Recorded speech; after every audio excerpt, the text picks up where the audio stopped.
Kısa bir mövzu müzakirə eləmək istəyirdim. Ona görə vaxt ayıra bildim. Normalda efir açdığımız vaxtlar bu vaxtlar deyil, ancaq vaxt uyğunlaşdıra bildiyimdən dolayı efirə qoşulmaq istədim. Ümid edirəm ki, mövzumuz maraqlı olacaq, maraqlı mövzuya toxunacağıq. Demək, insanların ən çox verdikləri suallar onlardır ki, ən çox baxıram müraciətdə olan suallar onlar olur ki, xoşbəxt olmaq üçün nə etməliyəm, xoşbəxt olmaq üçün hardan başlamalıyam deyə suallar verirlər. Birincisi, xoşbəxt olmaq üçün sən sənə görə olan xoşbəxtliyi dərk eləməlisən. Xoşbəxt olmaq üçün sənə nə mane olursa onlara bir müşahidə eləməlisən. Məsəl üçün, istənilən halda bizim bədbəxt olmağımıza sövq eləyən və yaxud da bizim xoşbəxt olmağımıza mane olan şeyləri əsasən kimlərəsə aid edirik ki, kiməsə görə xoşbəxt ola bilmirəm də, o mane olur mənə, bu mane olur mənə. Amma istənilən halda bizim xoşbəxtliyimizə mane olmaqda olan sadəcə bir insan var ki, o da bizim yalnız özümüz oluruq. Yəni, mən xoşbəxt deyiləmsə, sən xoşbəxt deyilsənsə, bunun səbəbi yalnız özümüzük. Çünki bir yerdə biz özümüz şuuraltı proqramlarımızda, hər hansısa bir şeydə özümüzə neysə qadağa qoyuruq. Ya kimlərəsə görə qadağa qoyuruq, ya qorxularımıza görə, ya narahatçılıqlarımıza görə bəzi şeylər olur ki, onu biz unuduruq. Çünki istənilən halda bütün uşaqları müşahidə edə bilərsiniz ki, uşaqların hər birində xoşbəxt olmağı, bacarırlar xoşbəxt olmağı. Onlar üçün 2x2-də özlərini rahatlığına xoşbəxt eləyə bilirlər. Amma müəyyən vaxtlardan sonra, müəyyən yerlərdən sonra bizə həmin o xoşbəxtçiliyi unutdururlar, unutmağa məcbur qalırıq ki, istənilən halda mənə müraciət edən bütün pasientlərim bilir ki, həmin o problemi necə üzləşib, necə həll eləmək olduğunu rahatlıqla anlayırlar. Bu baxımdan demək istədiyim də odur ki, sən ancaq özün üçün bu günlər nələrsə eləyə bilirsənsə, özünü belə deyim də, bəxt yolu açmış sayıla bilirsən. Bu baxımdan insanın özünü elədiyini deyir, ona heç kim eləmir. Sən bugünkü gündə özün üçün xoşbəxt olmağa və nəyəsə mane olursansa, buna səbəbkar ancaq sən elə özün olursan. Sənə görə xoşbəxtlik ayrı-ayrı səbəblər ola bilər. Hər kəsə görə xoşbəxtlik tamam fərqli səbəblər ola bilər. Amma ki, sən özün öz yolu tam tapandan sonra artıq xoşbəxtliyin sənin daxilindən gəldiyini tam rahatlıqla ayırd edə bilirsən, anlaya bilirsən. Mən bugünkü gündə bədbəxtəmsə, bugünkü gündə məyusamsa, buna da icazə verən elə mən özüm oluram. Və mən hansı anda xoşbəxt olmağımı qısıtlayıram və yaxud da insanlar var ki, xoşbəxt olmaq üçün standartları qeyri-mümkünsüz olur. Birdən-birə məsuliyyətsiz, əziyyətsiz bir həyat düşünürlər. Bu da bir yerdə valideynlərdən yüklənmiş proqram olur. Sən mükəmməl olmalısan, sən imkanlı olmalısan, sən varlı olmalısan, sən belə olmalısan. Və bu bir yerdə müqayisə dərəcələri, müqayisə etmək qaydaları uşaqlara birbaşa olaraq özlərinin, valideynlərin ona xoşbəxtçilikdən depressiyaya sürükləməkləri olur. Amma halbuki həmin o insanlar bir yerdən sonra valideynləri tərəfindən tənqid görməmək üçün özləri başlayırlar özlərini dibə sürükləməyə. O da közə vurmağa, bir yerdən sonra tükənmişlik sendromu yarana bilər həmin o vəziyyətlərdən. Əsasən ən çox verilən suallar olur ki, uşaqlar niyə görə bir vaxtlar xoşbəxt olurlar, amma yeniyetməlik dövründə uşaqların sanki bütün motivasiyası aşağıya çəkilir. Əsasən bu demək istədiyim yeniyetmələrədir.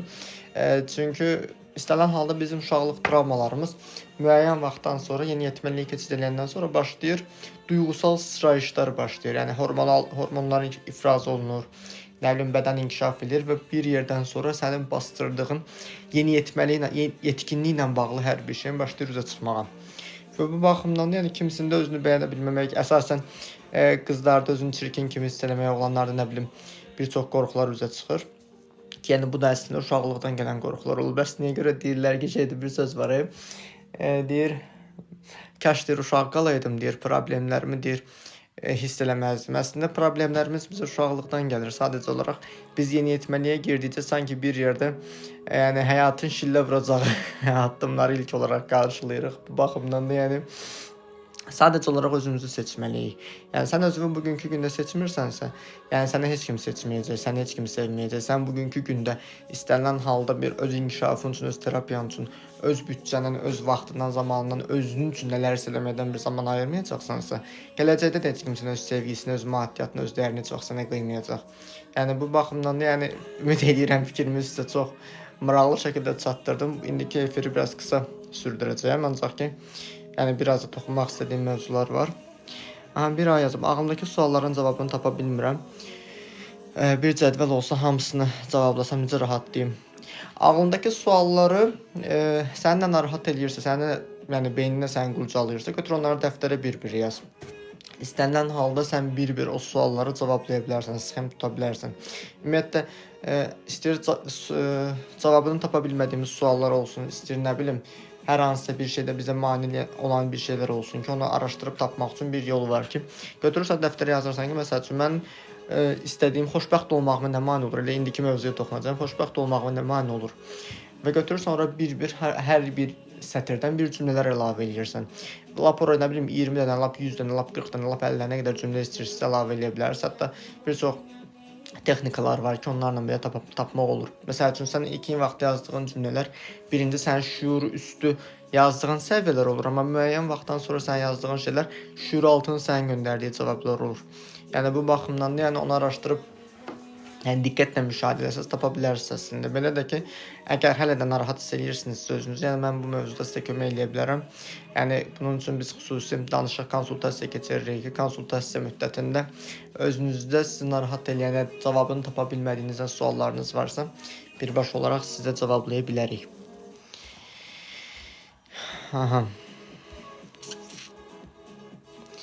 Salam, xoş gəlmisiniz. Salam Məryəmova.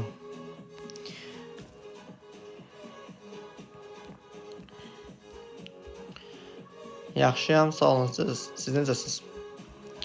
Çünki ümumiyyətlə belə bir şey deyim də, dəftərə yazı yazmaqda belə bir şey var ki, sən yazını yazdıqca birinci özün yazmaq istədiyin neyəsə yazırsan. Bir yerdən sonra sən yazı yazdıqca belə ora fokuslanırsan deyənə.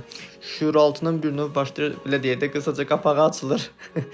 Və sən ora başlayırsan arda-arda öz alt şuurundan gələn ifadələri yazmağa. Bəzən sual verirlər ki, günlük tutmaq istəyirəm, amma bilmirəm, deyir, hardan necə başlayım, necə danışım, nə edeyim. Deyirəm ki, necə yazım, nə edeyim. Deyirəm əslində, yəni sən günlük tutub günlük yazdığın hərflərdə sən zaten narahat olursan və ya hər hansı duyğuları yazmaq istəyirsənsə, onları oraya qeyd edə bilərsən. Amma müəyyən vaxtdan sonra sən duyğuya fokuslandıqca, səni narahat edən hər bir şey birbaşa olaraq yəni pasientlər bilirlər, seansda istənilən halda onların ağlına gələn ilkin hadisə, yəni ilkin narahatçılıqlar bir-bir dəftərə də yazmaq üçün mövzu olaraq gəlir.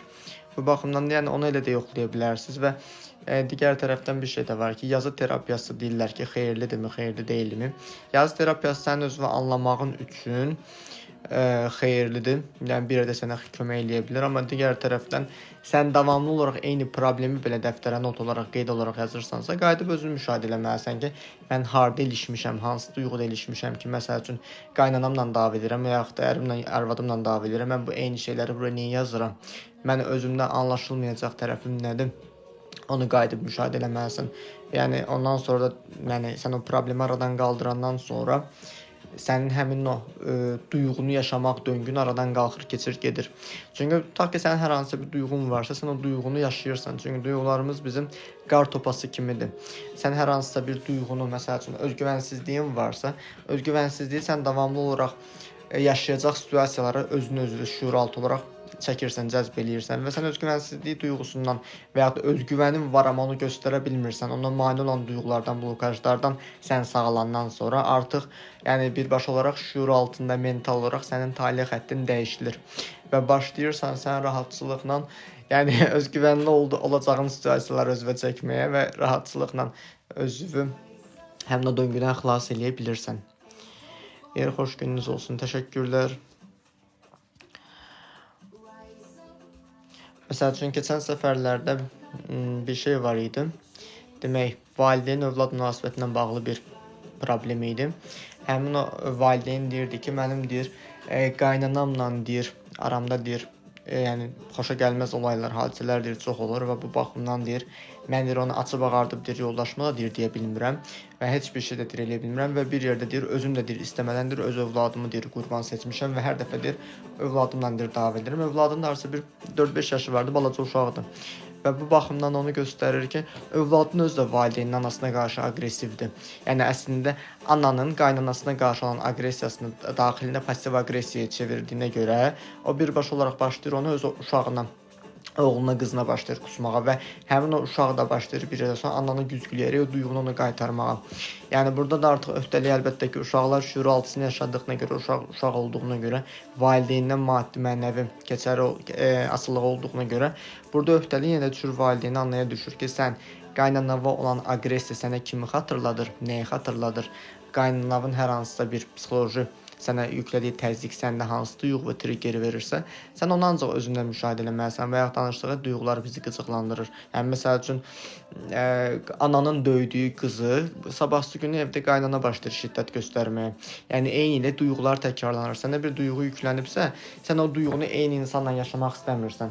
Yəni məsəl üçün bir yerdə problem var, deyirsən ki, məni tanımayan yerə gedim, məni tanımayan insanların içərisində olum və sən baxırsan ki, bir də sən sağalmamış hərəkətdəsənsə, sağalmamısansa, travmalarının təkrar ediciliyini digər başqa insanların sənə təkrarlatmağını gözləyirsən ki, burada da bir yerdə gəlinlərdə çox təəssüf ki, qaynana olur. Salam, heç nəyə vecə almamaq üçün nə etməliyik? Sizi bugünkü gündə rahatçılığınıza mane olan duyğulardan qurtulmalısınız. Sizin vecimizə almamaq əslində bir yerdə narahat olmaq deməkdir. Yəni sən deməyə vecivə alırsansa narahat olursan və səni nə narahat eləyir, sən nəyə vecivə alırsan, sənin yaşam keyfiyyəti, yəni frekansı, vibrasiya belə deyək, ruhun titreşimini nə aşağıya salırsa, onu aradan qaldırmaq lazımdır və sən onu aradan qaldırandan sonra sənin yaşam enerjin, həyat enerjin başlayır yuxarıya qalxmağa. Və əgər ki, doğrudan ciddi bir narahatçılığınız varsa, mən sizə o mövzuda kömək eləyə bilərəm. Yəni yazmaqdan çəkinməyin.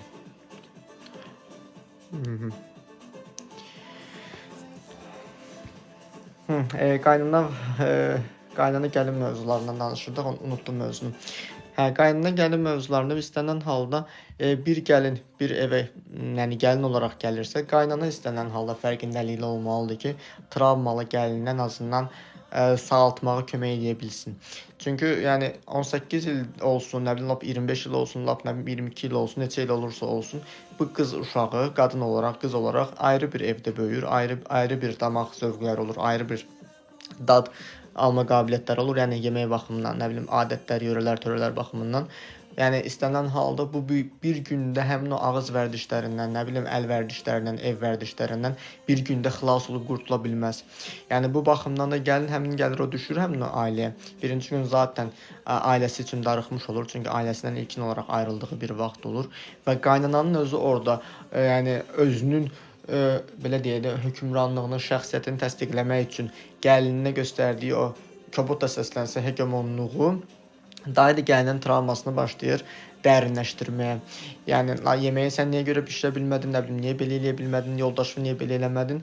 Yəni baxırsan ki, yəni sağlam bir duyğu, sağlam bir yanaşma tərzi deyildi. İstənilən halda o cür evdə dünyaya gələn körpənin özü belə nə cür sağlam ola bilər axı.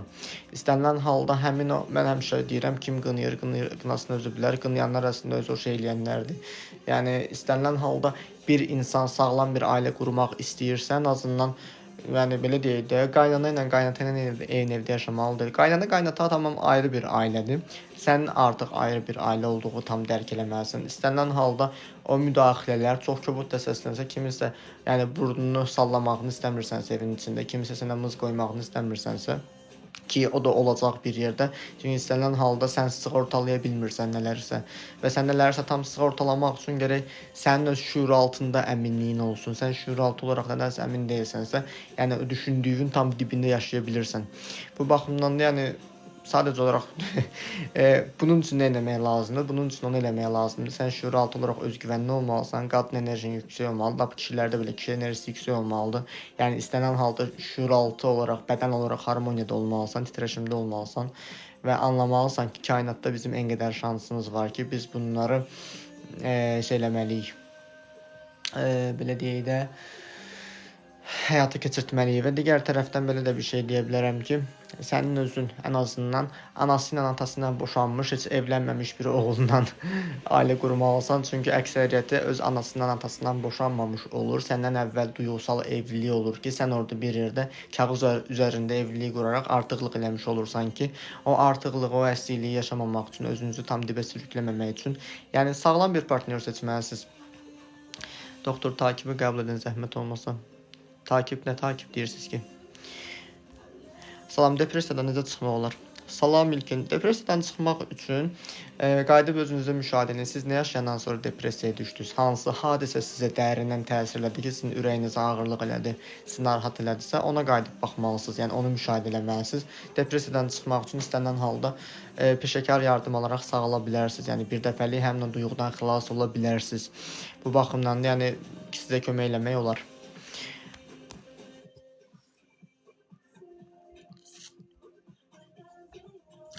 Salam, hər şey incimək və ağlamaq bir problemdir. Əgər elədirsə, həll yolu nələrdir? Salam, hər şey incimək və ağlamaq əslində problemdir. Çünki sən hər şeyə inciyirsənsə, demək bir yerdə sənin uşaqlıqda səni incitiblər, o uşağın qəlbini qırıblar və sən o qəlbi qırıq şəkildə böyümüsən, özünə yazdıqca, çarəsizcə böyümüsən. Yəni hər xırda bir şey sənə özünün uşaqlıqdakı ağrını xatırladır. Çünki hər şey kövrəlmək, hər şey incimək bir yerdə yazıqlıqdır. Yəni özünə yazığın gəlir, özünə yəni ağlamaq, yəni özünə yazıqlığından, çarəsizliyindən qaynaqlanır. Bunun həll yolu isə sizi həmin o qəlbinizi qırdıqları hadisəyə, olaya sizi şüuraltı olaraq qaytarıb üzləşdirərək, o problemi sizdən aradan qaldıraraq, yəni bugünkü gündə həmin o duyğusal stabilliyinizi, təmkininizi qorumaq olar, yəni təmin eləmək olar. İlkin cavabladım depressiyadan çıxmaq üçün nə eləmək olar? Sizə deyir, takip atmışam bir aydır. Takibi qəbul etmək deyəndə ki, mənim səhifəm açıqdır. Yəni istənilən halda mən heç kimi geri takip eləmirəm axı. Onu niyə gözləyirsiniz, anlamadım. Deyir, çoxlu yemək yeyim. Ayşən, çoxlu yemək yeməklə depressiyanın ən dərin əlamətidir də. Duyğu ilə özünü sakitləşdirməyə çalışırsan. Bu ən dərin travmatik bir şeydir ki, uşaqlıqda bizi ağladığımıza görə şokoladla, yeməklə sakitləşdiriblər deyənə, biz hər dəfə narahat olanda, ağlamağa başlayanda, depressiyaya düşəndə özümüzü o şeylə sakitləşdirməyə çalışırıq. Yəni sən bir yerdə depressiyaya düşəndə yemək yeyirsən, amma ki, o səni sakitləşdirirsə, sən sağalmısan demək deyil. İstənilən halda bir yerdə sənin çəki problemlərin olur, mədən partlamaya düşür, narahatçılıqlar olur. Çünki yemək yeməyin də bir yerdə bir təhəri var ki, mən yemək yeyirəmsə, mənim mədəm fiziki olaraq boşdursa, mən nə qədər yemək yeyirəmsə yeyim, mənim partlamaya düşməlidir. Mədəmi doydururam, qarnımı doydururam deməkdir. Amma sən bir yerdə depressiyada əgər yemək yeyirsənsə, sən mədən doyur, amma deyir, mədə doyur, göz doymur kimi bir kobud ifadə var. Amma göz doymur yerində duyğu sakitləşdirmək istəyirsən deməkdir. Və o da bir yerdə səni mədə bulantılarını, nə bilim, çox yedim deyə partlamaya salmağa, qəbizlik problemlərinə kimi qədər gətirib çıxarda bilir. Yəni tam da doğru yanaşma deyil o. Rusif Quliyev deyir ki, OKB var. Nə OKB-niz var? OKB çünki ən qədər obsessiya var ki, həmin obsessiyalar özlərini sakitləşdirmək üçün kompulsiyaya çevrilir. Sizdəki obsessiya nədir bəs? Hər şey kövrəlmək, Allaha yaxın olmaqdır.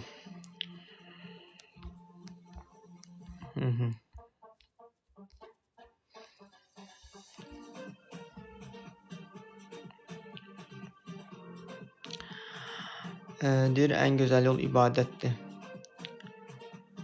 İbadət eləyirsinizsə, yaxşı belə bir şey deyim. İbadət eləyən insanlar mənə görə tam psixoloji olaraq sağlam olmalıdır. Yəni Allaha yaxın ola bilərsən, Allaha ibadət eləyə bilərsən, Allahı sevə bilərsən, dinini sevə bilərsən də, amma Allah mehriban bir varlıqdır. Sən nə Allahdan qorxmalı deyilsən, nə Allaha görə ağlamalı deyilsən. Çünki Allaha ağlamaqlıq bir vəziyyət yoxdur. Çünki Allah zaten güclü, qüdrətli bir varlıqdırsa, onun üçün sən ağlamalı da deyilsən. Sadəcə olaraq o sizin düşündüyünüz qulu psixologiyasıdır. Ona görə də sizi yanlış şəkildə yükləyiblər. Bu düşüncədə olanlara sadəcə olaraq nəsə demək istəmirəm. Nəysə, çox mövzunu uzatmaq istəmirəm. Özümdən asılı deyil, balaca bir şey problemə görə sanki dünya dağılmış kimi oturub ağlayıram. Balaca bir problemə görə özünüzü demək bir problemlər qarşısında özünüzü yəqin ki, günahkar hiss edirsiniz və yaxud hər hansı bir problem yarananda sizin üstünüzə kimsə qışqırar deyə qorxursunuz.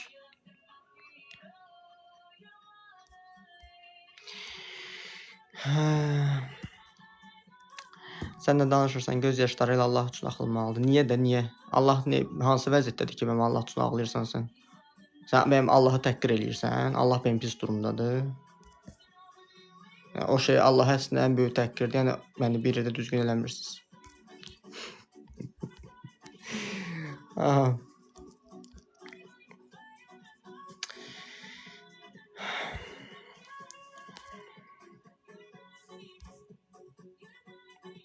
Belə. Nəysə, mən canlı efiri sonlandırmaq istəyirəm. Çünki canlı efiri bugünkü gündə normalda günorta vaxtı efir açmırdım. Sadəcə olaraq bəzi mövzular vardı. Seansdan çıxmışdım. Seansdan sonra bəzi təcrübələrimi sizinlə paylaşmaq istədim. Düşündüm ki, sizə lazımlı olar. Aha. Hələlik sağ olun.